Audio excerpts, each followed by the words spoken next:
So, welcome to our circle.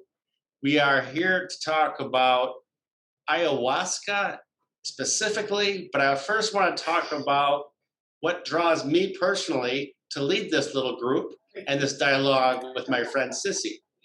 I'm Jeremy Anacker. I'm a lifelong seeker and transformation enthusiast, and I have a little community I lead called the Affinity Transformations. And I have a vision and a mission.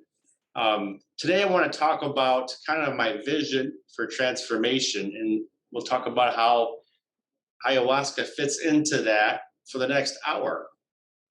What I want to talk about is something I'm excited about is that we can connect to a higher experience, and people do that in different ways.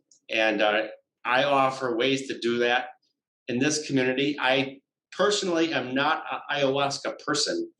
I have not done ayahuasca personally. I've researched it in my own way over many years, and I have a lot of a lot of reflection on the possibility of transformation through shamanism and the use of these substances.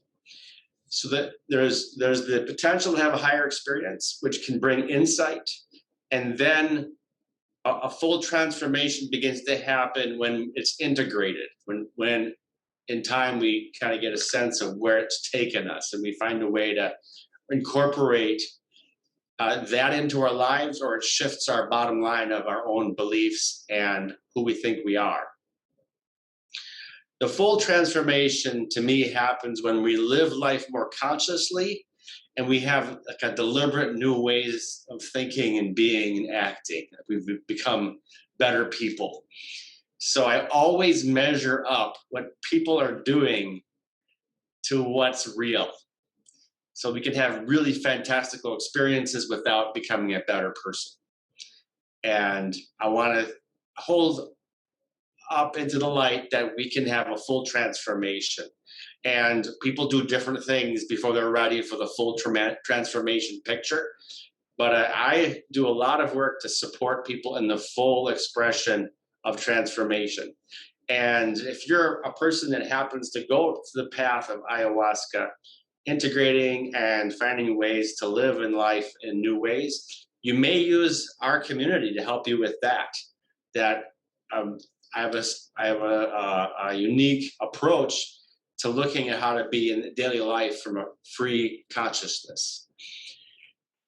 So I want to now introduce that you can find us on Affinity Meetups group and look at events coming. For instance, in 1 week, we're doing a free dialogue on spiritual shift happening in one's self and in one's life.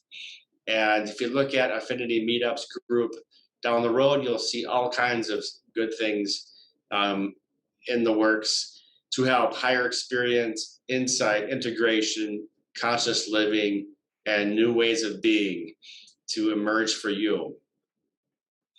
So here we have a good friend of mine who I've been working with for months and months in so many ways, is Cissy Zhang. Am I pronouncing that okay? Yes, that's fine. Okay. She's okay with me slaughtering her, the proper use of her name. I'm so blessed. So we want to hear from Cissy. And let's think about kind of where you've been. Like, who are you, and what are we doing here? We're talking about ayahuasca. You have a spiritual quest you're on. So try to get to the spiritual quest and quickly talk about who you are, please. Yes, sure. So my name is Cissy. The Chinese way of saying my last name is Zhang, means open, but as a last name, there's no meaning attached to it. Anyway, I was born and raised in China. I finished college in the US. I started my career with Big Four accounting firms as a CPA, and then I work in retail merchandising. In 2017, I moved to France and Singapore for my business school. My last full-time employment was with Walmart as a merchandising director in China. So I live a very mundane, worldly life. before all this radical transformation that I went through. Oh, wow. Yeah, so you're going through a radical shift. You're aware of things like you've never been before. You're on a healing journey. And I know you through teaching you Reiki and watching you work as a healer. When you came back from your ayahuasca journey in Costa Rica, it was an integrated experience for me. I've been with people that have had ayahuasca experiences, but their whole aura didn't flash on in some way in the integrated space like a month later. Somehow you had this intuitive ability all of a sudden in the Reiki sharing. Can you speak more to that? Yeah, I definitely experienced a surge of ability to feel the energy from others. And I found out about that during our Reiki sharing.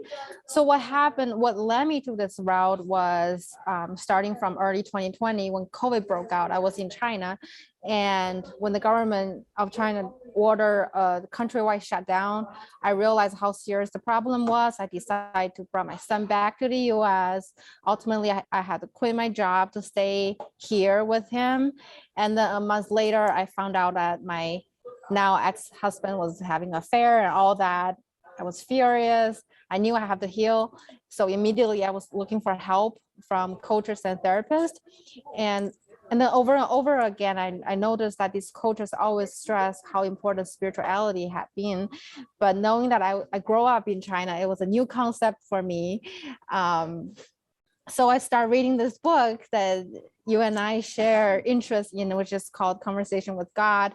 From there, I started open to spirituality. And one of the teachers that I follow named Vishen Takiani, he is the founder of Mind Valley. He did a podcast on ayahuasca. He talked about, he went to this Costa Rica retreat specializing in ayahuasca. He talked about this plant medicine and how the plant medicine guide him on the approach and step he need to take to succeed in his business. And that's what interests me about ayahuasca, is trying to figure out my life purpose, the steps that I need to take. And honestly, when I end up in the retreat, I did not do a thorough research on the subject. I figure I trust the facility is validated by credible people. And then I found myself there a couple of months later in Costa Rica.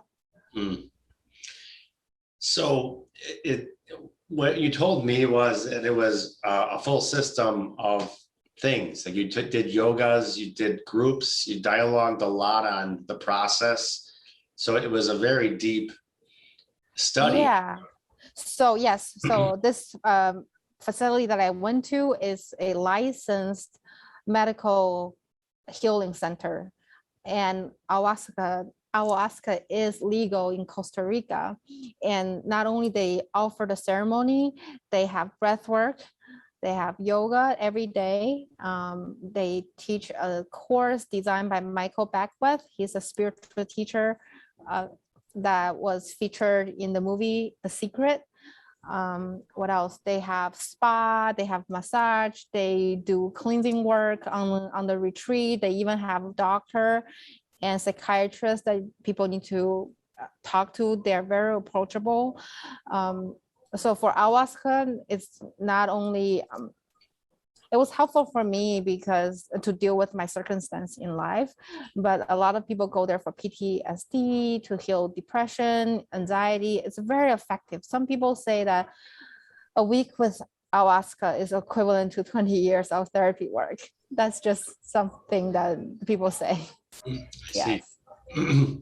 Yeah, I was listening to some testimonials from ayahuasca journeys, and I have this really open consciousness. So my hamster was rolling around on the floor in the kitchen, and I was picking up on the energy from the ayahuasca testimonials, and infinite love started expressing itself through my hamster and talking to me.